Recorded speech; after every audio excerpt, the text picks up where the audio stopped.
welcome back. It's the semifinals showstopper week. Try to say that 3 times fast.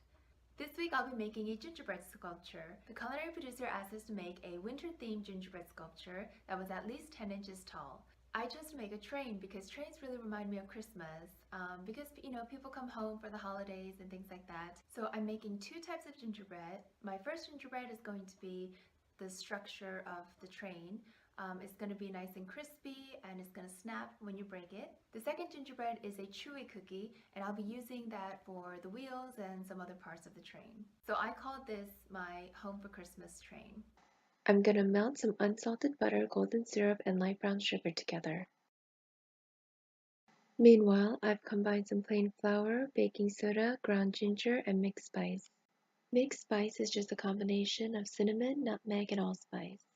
I usually make it and keep it in this little jar.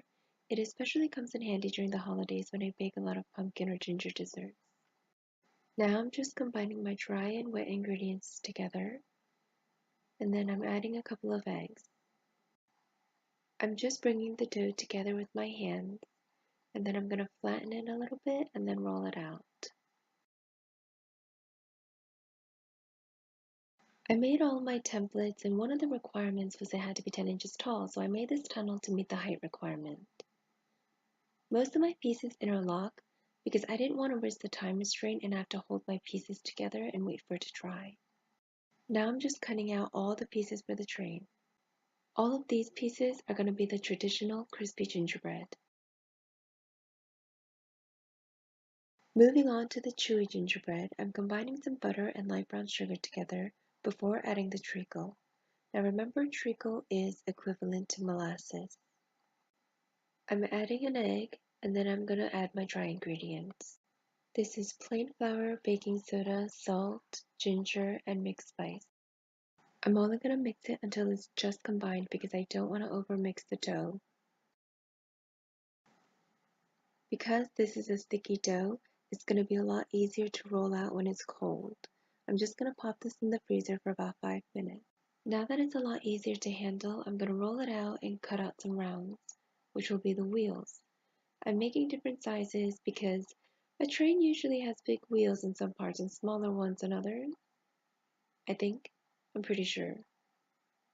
I mean, that's what I've observed anyways.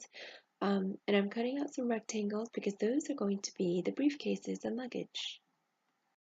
These are going into the oven, and I'm making more wheels because I need a lot of them. And I also need some passengers and the conductor, of course.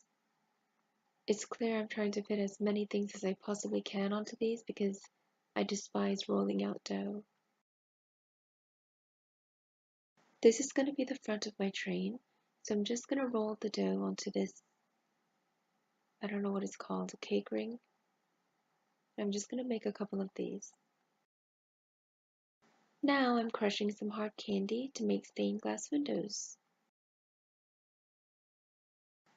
Just a small pinch will do, and it'll melt very quickly in the oven. While everything is baking, I'm moving on to the royal icing. I'm using pasteurized egg whites. They come in small cartons if you're uncomfortable using fresh egg whites. I'm adding some powdered sugar and some lemon juice. You can see how quickly this comes together. It's really the easiest icing you'll make. And royal icing is great because it dries very quickly and very hard, so it acts like a glue. But it's also really pretty too. This just needs a few more seconds because I want it to be really white and a little bit thick, kind of marshmallowy, so it's easy to pipe.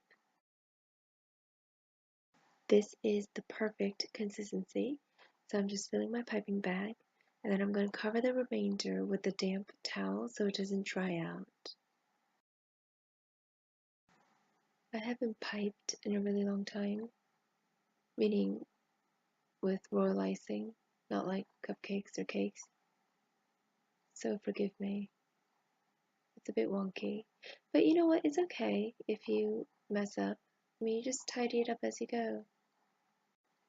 You have to sort of tell yourself that it adds character when it's imperfect. Like, for instance, my wheels kind of look like pizzas, but what are you gonna do?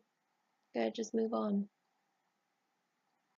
Anyway, so now I am decorating my conductor, passengers, suitcases, luggage, briefcase, whatever you want to call it.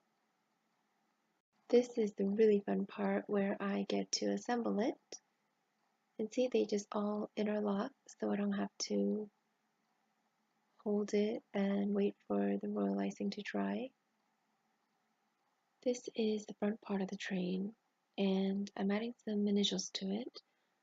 RC is my children's initials, the first letter of their names, and it was a way for me to keep them close while I was in England. But coincidentally, they're actually my initials too. Now I'm just assembling the chimney part. I'm just combining these little small rounds together.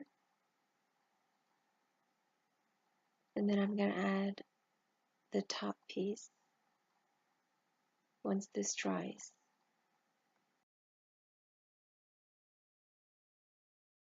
Assembling this is just so much fun because it's sort of like a puzzle. Now I'm just adding some wheels and some passengers. And I've got these really cool light bulbs that I just place inside, and it looks like the windows are glowing. The conductor can't reach the control panels, so I'm just taking the scraps and making a chair for him so he can sit up higher.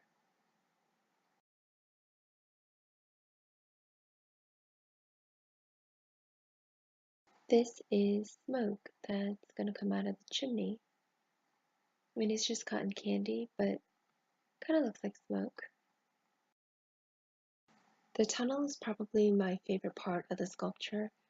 It's the very first template I made for this project, and I made a base for it so that it could interlock and stand on its own.